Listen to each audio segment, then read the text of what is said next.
Pak Tito, segera bubarkan FPI. Tunggu apa lagi? Ditulis oleh Manuel Mawengkang di siwot.com. Hai, selamat datang di channel News Update bersama Aira. Untuk berlangganan channel ini, jangan lupa untuk klik tombol subscribe, nyalakan loncengnya, dan Anda yang pertama mendapatkan informasi terbaru dari kami. Jangan lupa untuk like, komen, dan share ke teman-teman ya. Pak Tito Karnavian, FPI lagi-lagi berulah lagi di Sumatera Utara, di Tanah Batak, dengan cara menyerang kios-kios tempat jualan makanan. Sudah berkali-kali FPI menghancurkan tatanan kebangsaan, persatuan dan kesatuan sejak mereka lahir pada tahun 1998. Kesabaran kami sudah habis terhadap ormas radikal pemecah belah bangsa ini. Kantong saya pun sampai penuh dan sudah meluber kemana-mana mengantongi daftar aksi biadab FPI yang meresahkan bangsa ini. Sekarang sudah saatnya FPI harus segera dibubarkan. Penjarakan mereka, orang-orang yang melakukan sidak kasar. Untung saja Inang Tua itu memvideokan proses persekusi tempat makanan yang buka di bulan Ramadan. Setelah Kemal Palevi sidak makanan via medsos, FPI malah sidak beneran. Ormas radikal bin biadab ini sudah seharusnya segera dibuat the end, seperti akhir tulisan Zheng Weijian, si pendukung Anies yang gak masuk TGUPP dan mantan residivis kasus narkoba ini. FPI ini lahir dari tangan Rizik Syihab yang gak mudik dan pulang kampung selama bertahun-tahun di Arab Saudi itu. Pada tahun 1998, FPI melejit karena berhasil memukul mundur 600-an preman yang diduga berasal dari daerah tertentu saat menyerang masjid di daerah Gajah Mada.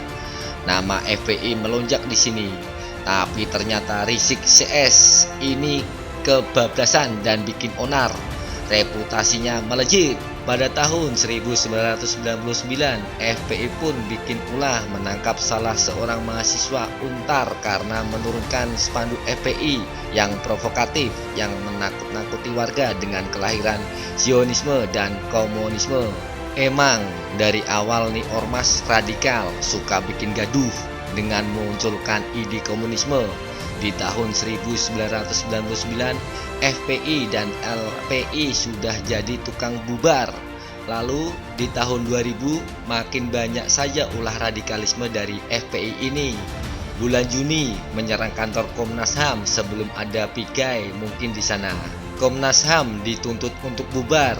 Dulu Komnas HAM sebelum mengalami proses radikalisme masih oke lah. Di bulan Agustus, mereka menuntut untuk mengembalikan Pancasila ke Piagam Jakarta, tuntut tegakkan khilafah gitu. Bangke, gua jijik sama ini ormas, pecah belah saja ternyata. Padahal baru 2 tahun berdiri, setelah itu mereka di bulan Oktober juga menolak kehadiran perwakilan Yahudi di Indonesia. Pada tahun 2001, FPI pun merangkap jadi Komisi Penyiaran Indonesia. Mereka mendemo SCTV dengan kehadiran telenovela Esmeralda. Mungkin kaum ngacengan ini ngecrot mendadak saat melihat cantiknya Esmeralda. Di bulan Agustus, mereka juga mendemo untuk memberlakukan syariat Islam di Indonesia. Demo di Bundaran HI anti Pancasila. Akhirnya pada bulan Oktober, Polda Metro Jaya pun mengepung kantor FPI untuk menghentikan provokasi gila-gilaan dari ormas yang dipimpin Rizik. Pada tahun 2002, mereka mulai menggoyang agama-agama dan kepercayaan lain. FPI Maluku menggugat Kapolri yang dianggap melawan hukum dengan mengabaikan keterlibatan Gereja Protestan Maluku dan Gereja Roma Katolik dalam konflik di Ambon. Kalau memang tidak terbukti, mau gimana libatkan? Bodoh. Di tahun yang sama, FPI mulai menggugat Perdana Menteri Singapura, Lee Kuan Yew, yang menyatakan bahwa teroris masih ada di Indonesia. Loh, memang benar kok, masih ada teroris di Indonesia. Kenapa malah FPI bilang teroris? Apa jangan-jangan kalian afiliasi ISIS? Oh iya, saudara sih iya. Jujur saja, saya bingung mau seberapa panjang artikel ini kalau bicara aksi-aksi biadab, radikal, dan anti Pancasila. Terlalu banyak, tapi saya akan berfokus kepada kejadian-kejadian yang penting saja.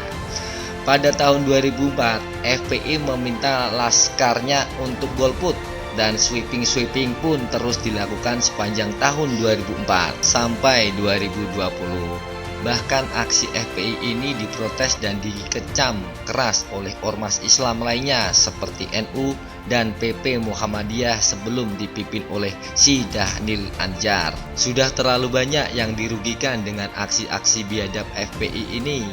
Sampai sini Pak Tito masih diam saja dan menangguhkan izinnya. Lihat saja itu FPI, paksa tutup warung tuak, koplak. Lo yang puasa kok suruh orang lain yang nahan?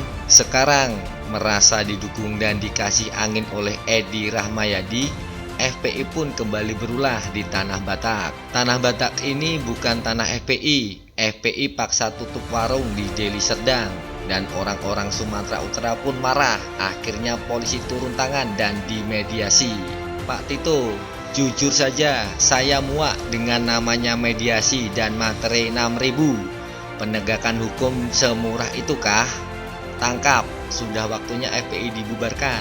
Bubarkan FPI, bubarkan FPI, bubarkan FPI.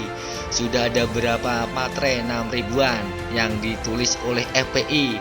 Materai berkali-kali, bukannya malah jadi mempermainkan hukum. Proses hukum mereka. Bukankah Pak Tito sendiri pernah mengatakan bahwa dalam rangka menegakkan hizbah? Nah, ini perlu diklarifikasi, karena kalau itu dilakukan bertentangan sistem hukum Indonesia. Enggak boleh ada ormas yang melakukan penegakan hukum sendiri. Kami tunggu Pak eksekusinya. Mau sampai kapan Indonesia dikoyak-koyak oleh ormas pendukung Anies Baswedan ini? Begitulah tanya-tanya. Bagaimana menurut Anda? Silahkan tulis komen Anda di kolom komentar. Like, subscribe, dan share di media sosial kalian ya. Artikel ini bisa kalian lihat lebih lengkap di halaman siwot.com. Wassalamualaikum warahmatullahi wabarakatuh. Terima kasih sudah menyaksikan channel News Update hari ini.